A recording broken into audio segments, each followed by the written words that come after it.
वो हवेली का प्यार। चैप्टर 3। मौत की आहट। रात का समय था। हवेली के बाहर ठंडी हवाएं पेड़ों को झकझोर रही थीं। अंदर मोमबत्तियों की हल्की रोशनी दीवारों पर डरावने साए बना रही थी। आरव और अनाया दोनों हवेली के पुराने हॉल में बैठे थे। हॉल की छत पर दरारें थीं और बीच में टूटा हुआ झूमर पड़ा था। अनाया चुप थी। उसकी आंखें शून्य में देख रही थीं, जैसे उसके भीतर तूफान चल रहा हो। आरव ने धीरे से उसका हाथ पकड़ा और बोला, अनाया, मैं तुम्हें इस कैद से निकालूंगा, चाहे इसके लिए मुझे कुछ भी क्यों ना करना पड़े। अनाया की आंखों में आंसू छलक आए। तुम नहीं जानते आरव, इस हवेली का श्राप बहुत पुराना है। यहां सिर्फ मैं ही नहीं, दर्जनों आत्माएं बंधी हैं। अगर तुमने मुझे आजाद करने की कोशिश की तो वो सब तुम पर टूट पड़ेंगी। आरव ने गहरी सांस ली। अनाया, मैंने जीवन में कई कहानियां लिखी हैं, लेकिन मेरी सबसे बड़ी कहानी तुम्हारे साथ है, और अगर इसे अधूरा छोड़ दिया तो मैं कभी चैन से नहीं जी पाऊंगा। रहस्यमयी किताब। उस रात हवेली की लाइब्रेरी में खोजते हुए आरव को एक पुरानी किताब मिली।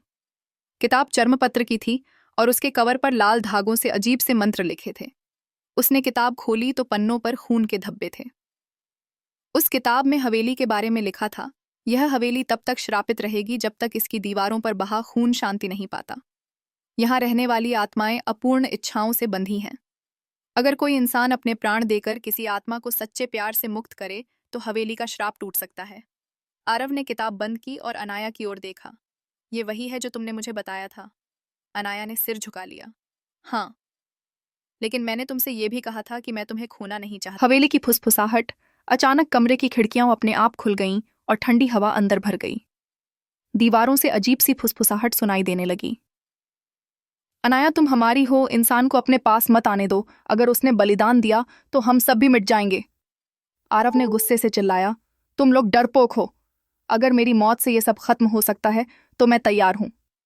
अनाया ने तुरंत उसका मुंह दबा दिया। पागल मत बनो, उनकी बातों में मत आओ। मुझे रहता तुम्हें रहन भी उकसा रहे हैं। पर हवेली की दीवारें हिलने लगीं, टेबलें उलट गईं, किताबें हवा में उड़ने लगीं, और तभी एक टूटा हुआ आईना अपने आप जमीन पर गिरा। आईने में आरव ने अपनी परछाई देखी, लेकिन वो परछाई इंसानी नहीं थी। उसका चेहरा झला हुआ और आंखें लाल थीं। आरव पीछे हट गया। ये क्या है? अनाया की आवाज कांप गई। ये हवेली तुम्हें निगलने लगी है। अब ये तुम्हें भी अपनी परछाइयों में बदलना चाहती है। मोहब्बत की कसौटी। अगले दिन आरव हवेली के आंगन में गया। वहां जले हुए पेड़ों और टूटी दीवारों के बीच उसे एक पुरानी समाधि दिखाई दी। पत्थर पर नाम खुदा था, अनाया। आरव के पैरों तले जमीन खिसक गई। मतलब अनाया सच में। उसने समाधि पर हाथ रखा। तभी अनाया उसके पीछे खड़ी हो गई। हाँ आरव, यही मेरी कब्र है। इसी जगह मेरा शरीर दफन है। उसकी आंखें भर आईं। कभी कभी सोचती हूँ, अगर उस रात आग न लगी होती तो शायद मैं एक साधारण लड़की होती। किसी इंसान से शादी करती, बच्चे होते और एक खुशहाल जिंदगी। लेकिन अब। आरव ने उसका चेहरा अपने हाथों में लिया। अब भी तुम्हें सब मिल सकता है। मैं हूं ना? अनाया हल्की मुस्कान दी। तुम बहुत भोले हो आरव। इंसान और आत्मा का प्यार कभी मुकम्मल नहीं होता। आरव ने गंभीर स्वर में कहा, तो मैं ये दुनिया बदल दूंगा। राय लिए। मौत की परछाइयां। रात होते ही हवेली का माहौल और खतरनाक हो गया। दीवारों पर लाल हाथों के निशान उभर आए। हॉल के बीच में खून का तालाब बन गया। उसमें से चीखों की आवाज आ रही थी। अनाया ने आरव को खींचते हुए कहा, चलो यहां से। ये उनका खेल है। लेकिन तभी हवेली के दरवाजे अपने आप बंद हो गए। बाहर जाने का रास्ता खत्म हो गया। चारों ओर से परछाइयां घेरने लगीं। वो चिल्ला रही थीं, अनाया हमारी है, इंसान को मरना ही होगा। आरव ने अनाया को पीछे किया और चिल्लाकर बोला, अगर मेरी मौत से तुम सबका श्राप टूट सकता है तो आओ, मुझे ले लो। परछाइयां उसके करीब आने लगीं। तभी अनाया ने जोर से चीख लगाई, नहीं! उसकी चीख से पूरा हॉल गूंज उठा।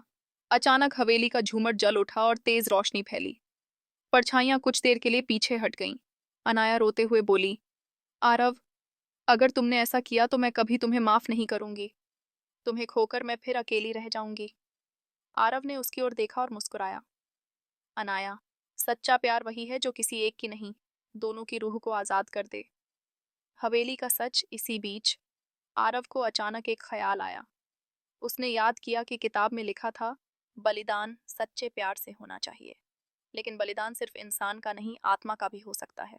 उसने अनाया से कहा, क्या तुमने कभी सोचा है कि शायद तुम्हें ही बलिदान देना होगा? तुम्हारा डर ही इस हवेली को जिंदा रखे हुए है। अनाया के चेहरे पर सन्नाटा छा गया। मतलब, अगर मैं खुद को मिटा दूं तो सब खत्म हो जाएगा? आरव ने उसका हाथ थामा। हाँ, और तब तुम मेरी यादों में हमेशा जिंदा रहोगी। एक रूह बनकर नहीं, बल्कि मेरे दिल की धड़कन बनकर। अनाया की आंखों से आंसू बह निकले। उसने आरव को कसकर गले लगाया। अगर यही सच है तो मैं तैयार हूँ।